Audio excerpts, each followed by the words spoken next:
सो 2024 का पेपर देखते हैं। पहले देखते हैं कैसे क्वेश्चंस है। आज और कल हम एक ही पेपर को सॉल्व करेंगे। Let me share my screen. Just a minute, let me share my screen.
Okay, so ये मॉर्निंग शिफ्ट का पेपर है।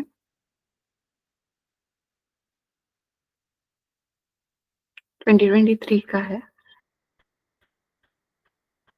ठीक, so first of all will see आपको कैसे प्रैक्टिस करना है और कौन से क्वेश्चंस कितने आ रहे हैं, क्योंकि 23-24 का ही आपको ज़्यादा प्रैक्टिस करना चाहिए। काफ़ी सारे पेपर्स है, तो ऐसा नहीं है कि क्वेश्चन पेपर कम पड़ जाएगा। तो 24 और 23 का ही प्रैक्टिस करो आप लोग। ओके, तो अगर आप पहला क्वेश्चन देखोगे तो ये वेक्टर्स से है। ठीक, क्योंकि 12th के बच्चे तो ऐसे ही प्रैक्टिस करते हैं, और चैप्टर टू चैप्टर अभी प्रैक्टिस करोगे तो उतना टाइम नहीं है आपके पास। वो तो ऑफकोर्स पहले किया ही होगा, तो उसको तो आपको सिर्फ रिवाइज करना है।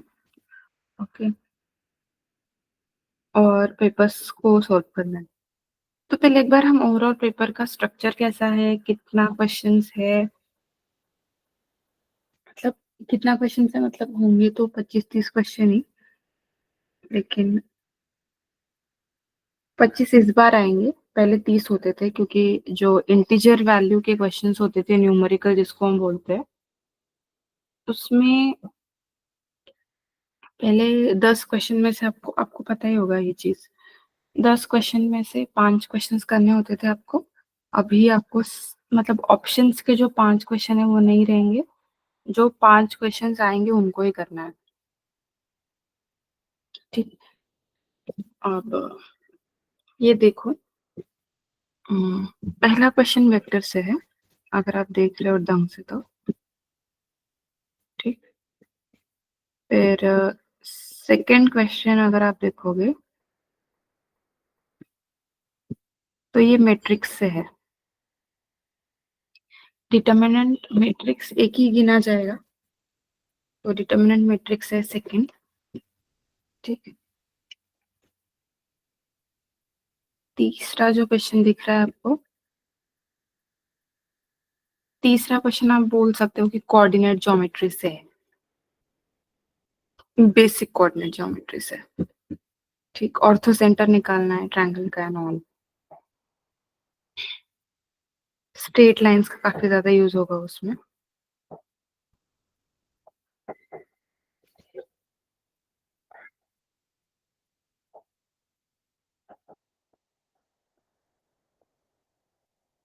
ठीक, उसके बाद फोर्थ क्वेश्चन आप देख सकते हो कि again ABC is a quadrilateral, EF are the midpoints of the diagonal, ये वेक्टर्स का क्वेश्चन है, बेसिक वेक्टर कोऑर्डिनेट ज्योमेट्री का। मतलब वेक्टर्स यूज करके हम कोऑर्डिनेट ज्योमेट्री का थोड़ा नॉलेज लगेगा, बट वेक्टर्स का मेजर क्वेश्चन है वो। Again if you see the foot of perpendicular of a point on the plane passing through these points, then distance of q from origin। तो 3D का question है। Plane मतलब 3D में जो plane होता है उसका क्वेश्चन है। सिंपल क्वेश्चन है again. Number of common tangents to the circle. Again circle का क्वेश्चन मतलब कोऑर्डिनेट ज्योमेट्री का क्वेश्चन है। Total number of 3 permutation and combination का क्वेश्चन है। कॉम्प्लेक्स नंबर्स का क्वेश्चन है 8वां। आप देख रहे हो स्क्रीन पे अच्छे से। क्वेश्चन नंबर 9 बायनोमियल थ्योरम का क्वेश्चन है।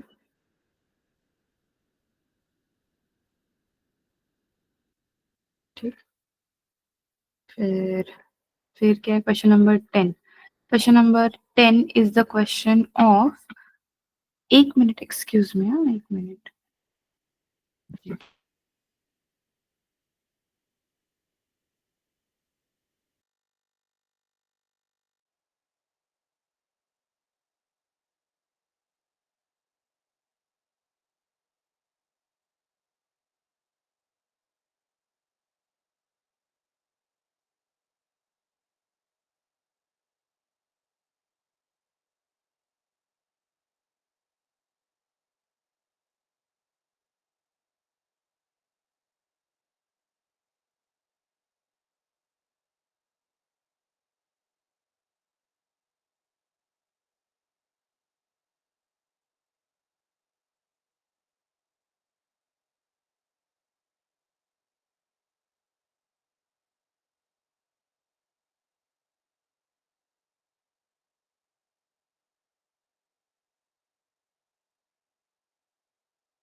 या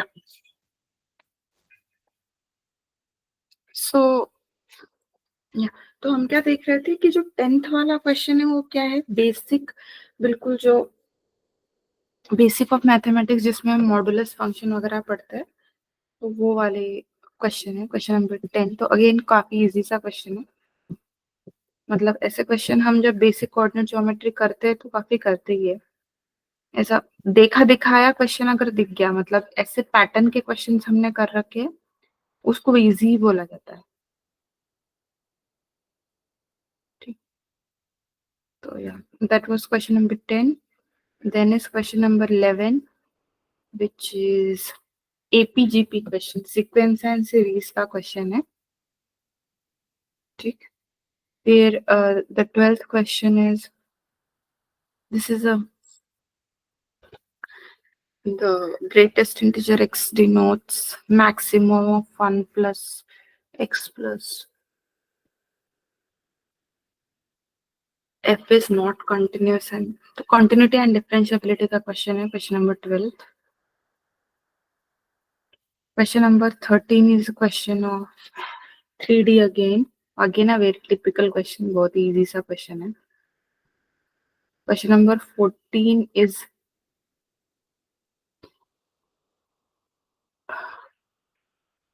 मैथमेटिकल स्टेटमेंट. वो चैप्टर नहीं है अभी आपको. देन इज लीनियर इक्वेशन, मतलब ये इसका क्वेश्चन है, प्लेन का, 3D का मतलब. Then is PNC question again, permutations and combination. Question number 17 is integration. Question number 18 is inverse trigonometry question. Question number 19 is differential equation. And question number 20 is statistic question. Then come to numerical value. 21 integration दिख रहा है आपको. 22 conics. 23 probability. 24 is again probability. Question number 25 is relations question. 26 maxima minima. Question number 27 is area under the curve. That is integration only. Then is a trigonometry question. 28. 29 is a series question, that is sequence and series. 30 is again a 3D question. So if you can see, what I was trying to tell you is a complete spread of these questions. तो कैसे बिखरे हुए questions होते हैं, मतलब अगर आपको अभी आर्ग्यू करना है तो आप ये बोल सकते हो कि मैम डिफरेंशिएशन का क्वेश्चन ही नहीं था. जो बेसिक डिफरेंशिएशन होता है हमारे पास, उसका क्वेश्चन ही नहीं है. तो नहीं है, मतलब डायरेक्टली यही है कि डायरेक्ट क्वेश्चन उसका नहीं है, लेकिन जो मैक्सिमम मिनिमा का क्वेश्चन है वो डिफरेंशिएशन का क्वेश्चन ही गिना जाता है. ओके, तो वो वही है कि डिफरेंशिएशन का क्वेश्चन अगर नहीं है, और जनरली बेसिक डिफरेंशिएशन का क्वेश्चन आपको पेपर में कम दिखता है. एप्लीकेशन ऑफ डिफरेंशिएशन अगर दिख गया तो फिर वो हो गया, मतलब उसका क्वेश्चन आ गया वो. ओके, फिर भी इस पेपर में आपको कैलकुलस कम दिखा है, and vector 3D is there in a large amount. Okay, तो आपको क्या ध्यान में रखना चाहिए. एक तो आप वेक्टर 3D बिल्कुल नहीं छोड़ोगे, क्योंकि मैंने अभी आपको डेमोन्स्ट्रेट करके दिखाया है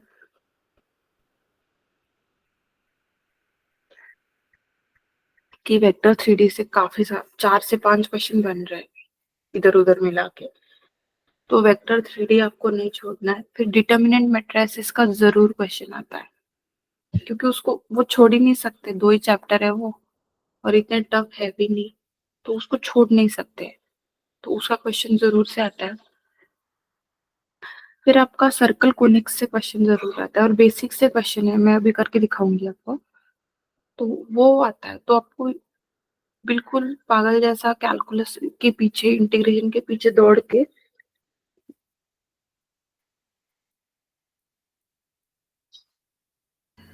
ऐसा कुछ बहुत कुछ हासिल नहीं हो रहा है, मतलब कैलकुलस के पीछे पागल जैसे बच्चे साल साल भर दौड़ लेते हैं.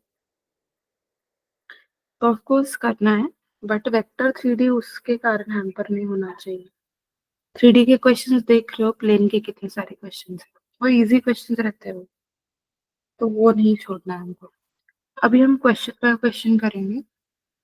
ठीक, तो अगर मैं आपको पहले ये सिखाऊंगी कि इन 30 क्वेश्चंस में से आपको क्वेश्चंस कैसे पिक करना है. फर्स्ट राउंड में कौन से क्वेश्चंस आपको सॉल्व करने चाहिए और कौन से क्वेश्चंस आपको छोड़ देने चाहिए. और ये जो मैं अभी सॉल्व कर रही हूँ, ये मैं बिल्कुल एक एवरेज बच्चे के बिहाफ पे सॉल्व कर रही हूँ. इट्स नॉट लाइक कि मतलब मुझे बहुत कुछ आता है और मैं फिर भी क्वेश्चन छोड़े जा रही हूँ, वो नहीं. मैं एक एवरेज बच्चे के हिसाब से कर रही हूँ. दूसरी जो बात है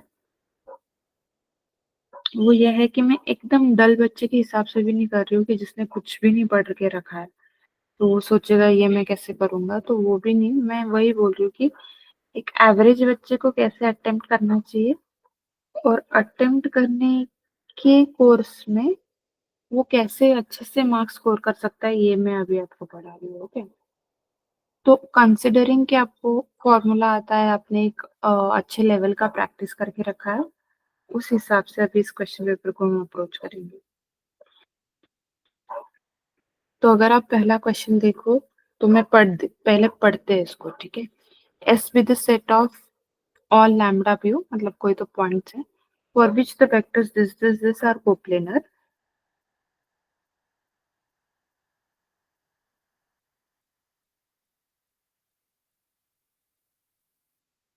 देन फाइंड एंड डिस्टेंस। तो काफी इजी सा क्वेश्चन है, तो मैं इसको अटेम्प्ट करूंगी पहले ही दो में, ठीक है। तो कोप्लेनर वेक्टर्स, क्योंकि आपको बहुत ज्यादा नॉलेज होने की जरूरत ही नहीं है। आपको ये पता है कि मतलब बहुत ज्यादा ऐसा ये वो बहुत ज्यादा कॉम्प्लिकेशन नहीं है क्वेश्चन में। तुमको पता है कि ये वेक्टर दिया है, ये एक और ये एक, तो ये कोप्लेनर होंगे। कोप्लेनर दिए है तो आप उसको लिख सकते हो लैम्डा। क्या कंडीशन होती है? लैम्डा -1 1 1 2 म्यू और 3 -4 5, ये 0 होता है अगर कोप्लेनर है। तो इसको सॉल्व करते हैं। तो lambda into 10 + 4 mu +1 into 5 - 3 mu +1 into -4 - 6 is equal to 0। तो ये कितना हो गया? 10 लैम्डा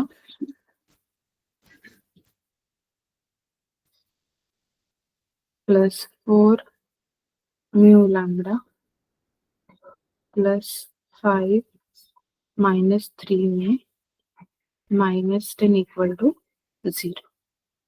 तो आपके पास ये आ गया 10 lambda +4 mu lambda -3 mu -5 equals to 0।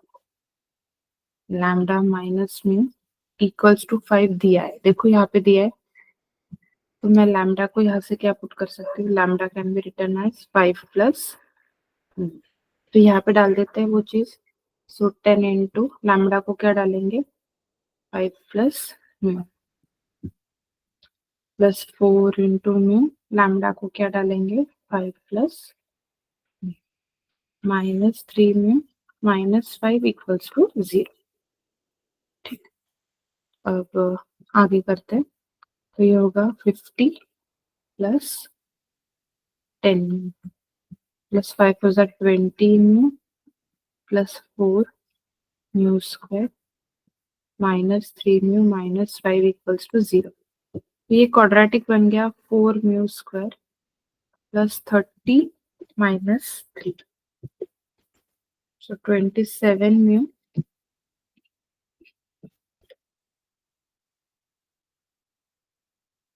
+45 equals to 0। अब इस क्वाड्रेटिक को सॉल्व करो, ठीक। इस क्वाड्रेटिक को सॉल्व करो, या फिर आपको क्या चाहिए? ये चाहिए ना टोटल, ये चाहिए टोटल।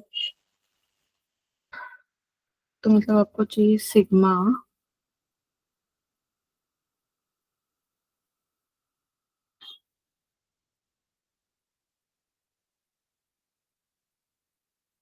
इसके क्या रूट्स आएंगे? 45 180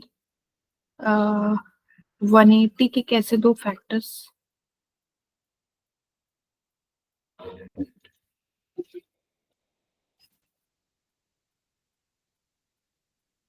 क्या आएंगे जिनका सम 27 हो?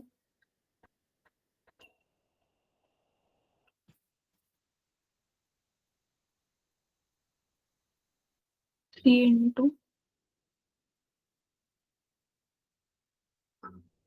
स्टील ये नहीं हो सकता। फिर 5 6 6 इंटू 30 ये भी नहीं हो सकता। फिर 9 इंटू 20 ये भी नहीं हो सकता।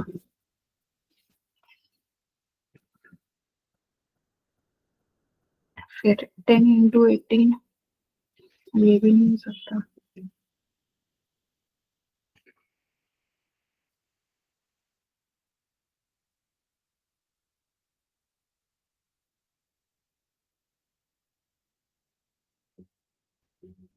फिफ्टीन इंटू कुछ हो सकता है क्या?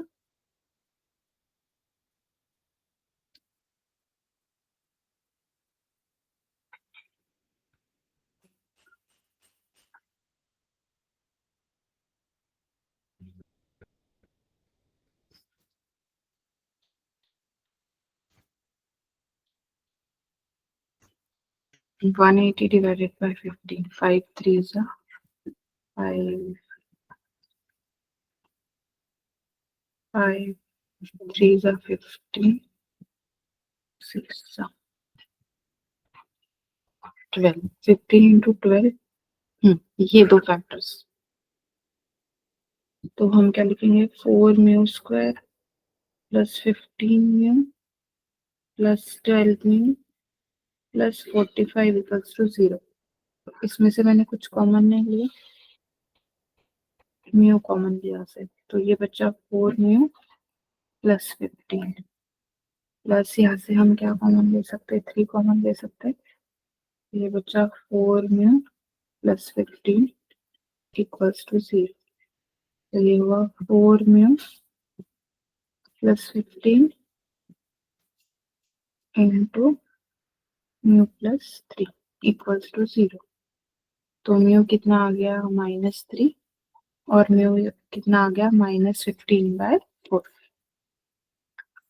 और आपको रिलेशन क्या बताया, लैम्डा क्या है 5 प्लस म्यू है। यहाँ से लैम्डा कितना है 5 plus mu,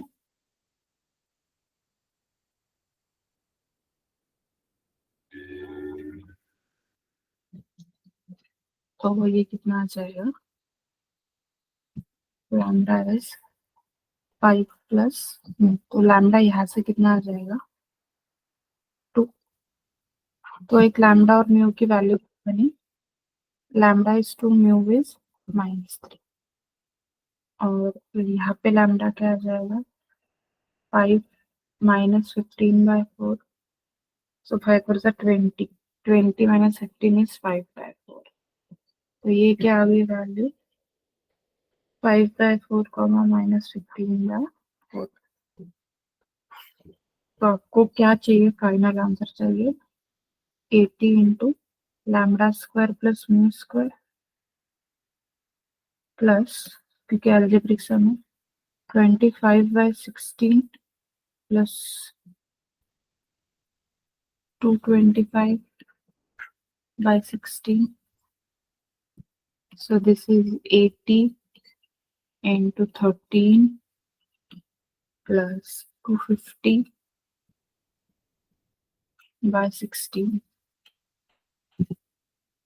So this is 80 into 13. This is 8. This is 125. So 125/8. So this is 18 into 24,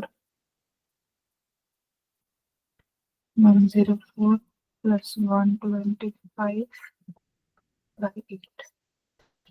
So this is 10 into 9 into 2 into 2.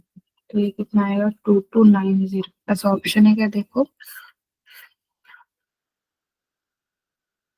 तो ये आंसर आएगा इसका।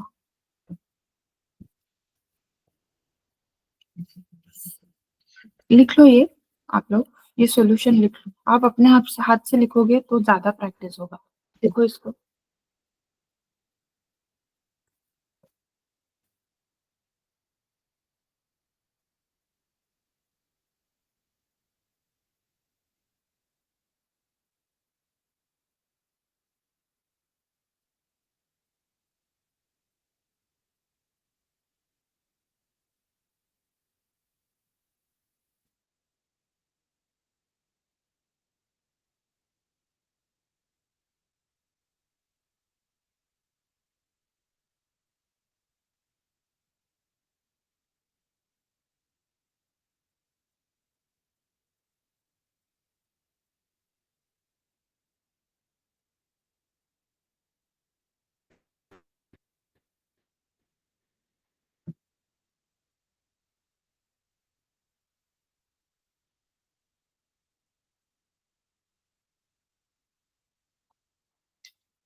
Write down. कोई डाउट है तो पूछो।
डन।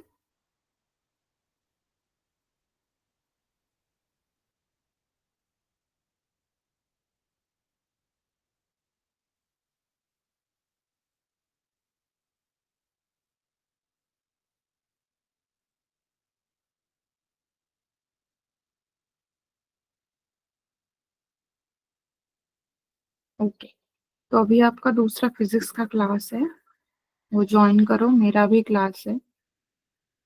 ठीक है, ये क्वेश्चन पेपर हम कल कंटिन्यू करते हैं। इसमें से सारे क्वेश्चंस हम कल सॉल्व करेंगे। Okay, but join in the time.